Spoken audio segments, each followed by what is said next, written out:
C'est en ce moment à Paris, on l'a dit, ce qui vous a tapé dans l'œil, Anthony Morel, ce sont les technologies qui permettent de nous aider à vivre plus longtemps et en meilleure santé. Oui, alors taper dans l'œil, c'est la bonne expression, puisque l'une des innovations les plus futuristes que j'ai pu tester sur le salon, ce sont des lentilles connectées, mais des lentilles très particulières sur le stand d'une start-up qui s'appelle Xpanseo. Donc on les met sur les yeux comme n'importe quelle lentille de contact, mais elles vont faire beaucoup plus qu'améliorer notre vision, puisqu'elles vont permettre de détecter ou de suivre tout un tas de maladies. En fait, à l'intérieur de ces lentilles, vous avez des petits capteurs électroniques qui vont analyser, par exemple, le taux de glycémie, donc le taux de sucre dans le sang. Ça, c'est extrêmement intéressant pour les patients diabétiques. On va pouvoir avoir un suivi, mais en temps réel. Donc, voir, par exemple, quel type d'aliment a un impact direct sur le taux de sucre à un instant T.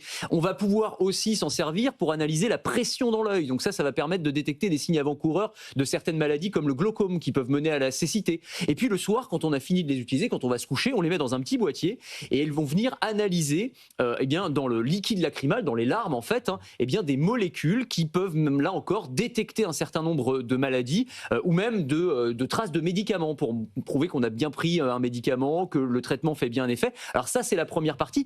Le deuxième effet qui se coule de ces lentilles connectées, c'est le côté supervision, c'est-à-dire qu'en gros, vous allez avoir des fonctionnalités de réalité augmentée, un peu comme dans les lunettes, vous savez, les Google Glass, etc. Sauf que là, on a miniaturisé ça pour l'intégrer directement dans des lentilles. Donc on va projeter dans votre champ de vision un certain nombre d'informations numériques. Alors ça peut être, votre rythme cardiaque, ça peut être la vitesse à laquelle vous êtes à vélo ou vous courez, ou ça peut être aussi les flèches du GPS. Alors me demandez pas quand ça va sortir, c'est pas dans 6 mois très clairement. Là on est vraiment sur une étape de prototypage, mais je trouve que c'est extrêmement intéressant et ça fait partie aussi de l'intérêt de Vivatech de voir ces projets un peu deep tech qui pourraient transformer complètement la façon dont on appréhende la santé demain. Et l'intérêt, on l'a dit, c'est d'augmenter au final notre longévité, Anthony. Oui, augmenter la durée de vie et la durée de vie en bonne santé en détectant des maladies le plus en amont possible. Un autre exemple de ça, c'est une start-up qui s'appelle Lab Generation. Alors c'est un concept qui existe déjà aux États-Unis et en Asie et qui devrait arriver en Europe d'ici la fin de l'année. Alors c'est assez fou, c'est en fait une prise de sang à faire chez soi. Donc en fait, on vous voit en une petite boîte, vous faites la prise de sang à la maison, vous la renvoyez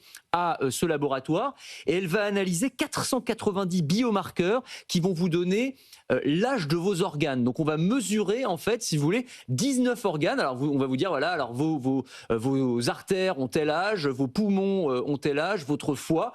Alors vous allez me dire, une fois qu'on sait ça, on est bien avancé. Sauf qu'en fait l'idée, c'est de vous montrer la détérioration progressive de tel ou tel organe, peut-être un peu trop tôt par rapport à votre âge de la carte d'identité, on va dire comme ça.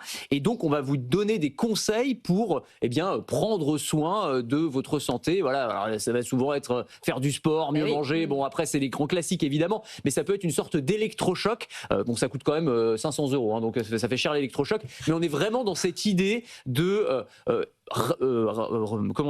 inverser le processus du vieillissement. Ça, c'est l'obsession de tous les géants de la tech et ça fait partie, ces petits tests qu'on pourrait réaliser chez soi d'ici quelques mois. C'est cher, sauf si on gagne 10 ans, finalement.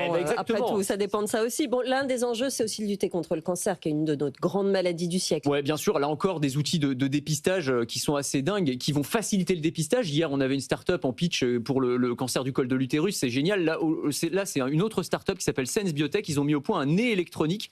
Donc, en fait, c'est un petit dispositif qui va venir renifler autour de vous et détecter ce qu'on appelle les composés organiques volatiles, qui sont une signature olfactive de telle ou telle maladie, notamment des cancers. Vous savez qu'on utilise beaucoup maintenant des chiens, par exemple, pour la détection des cancers du sein. C'est un petit peu le même principe, mais intégré dans un tout petit appareil électronique. Et ça pourrait permettre de manière extrêmement simple, sans avoir besoin de faire de scanner, d'IRM ou même de prise de sang, de détecter certains cancers. Là encore, on est en phase de recherche et développement, mais c'est très prometteur. Sense Biotech, start-up française. Fascinant ce qui se passe à Vivatech tous les ans. Merci beaucoup, Anthony Morel.